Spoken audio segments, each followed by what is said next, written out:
দরুদ শরীফের এমন ফজিলত, এমন বারগাজিদা সওয়াব, শুধু ফজিলত নয়, শুধু সওয়াব নয়, দরুদ শরীফ হচ্ছে ঈমানি ফরজ।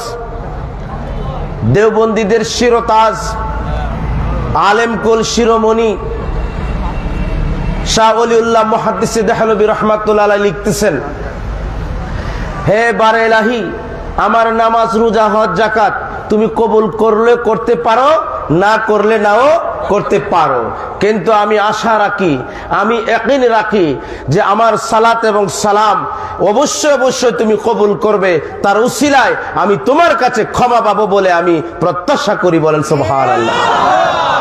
নামাজ কবুল হইতেও পারে, নাও পারে, রোজা, কিন্তু সালাত এবং সালাম দলিল আল্লাহ পাক বলছেন যে ইন্নাল্লাহা ওয়া মালাইকাতাহু ইউসাল্লুনা আলান নবী, ইন্নাল্লাহা, verily without suspicion Almighty Allah and His angel blessing sent to His beloved holy Rasul sallallahu alaihi wasallam, আল্লাহ এবং তার ফেরেশতাগণ প্রাণাদিক প্রিয় নবীর উপরে সর্বদাই সর্বক্ষণ সালাত এবং সালাম পড়তেই থাকছেন। বলেন সুবহানাল্লাহ।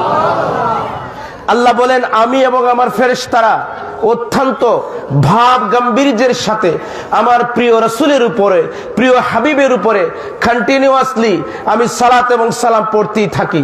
আল্লাহ পাক বলেন, কে আছো ওহে ঈমানদারগণ, ইয়া আইয়ুহাল্লাযীনা আমানু, ও ইউ দ্যাট বিলিভ, ও সমস্ত ঈমানদারগণ, সাল্লু আলাইহি ওয়া সাল্লিমু তাসলিমা, যে কে আছো, ও you that blaze, send blazing in beloved holy Rasul sallallahu alaihi wasallam and salute him with all respect, সমস্ত তাজিম নিয়ে, শ্রদ্ধা নিয়ে, ভালোবাসা নিয়ে, ইয়াকিন নিয়ে, ঈমান নিয়ে, প্রেম নিয়ে প্রিয় নবী আমাকে দেখতেছেন, এই মনে, এই ধ্যানে, এই খেয়ালে প্রিয় নবীর দুরুদ ও সালাম যে পড়বেন, অবশ্যই অবশ্যই দুরুদ এবং সালাত ও সালামের সওয়াব প্রিয় নবী সমগ্র জাহানের যেখান থেকে প্রিয় নবীর উপরে সালাতু সালাম পড়ুক, তার সালাতু সালামের সওয়াব নিজের কান মোবারক দ্বারা কোনো মাধ্যম ছাড়া উইদাউট মিডিয়া প্রিয় নবী শুনতেছেন এবং শুনতে থাকবেন। বলেন সুবহানাল্লাহ।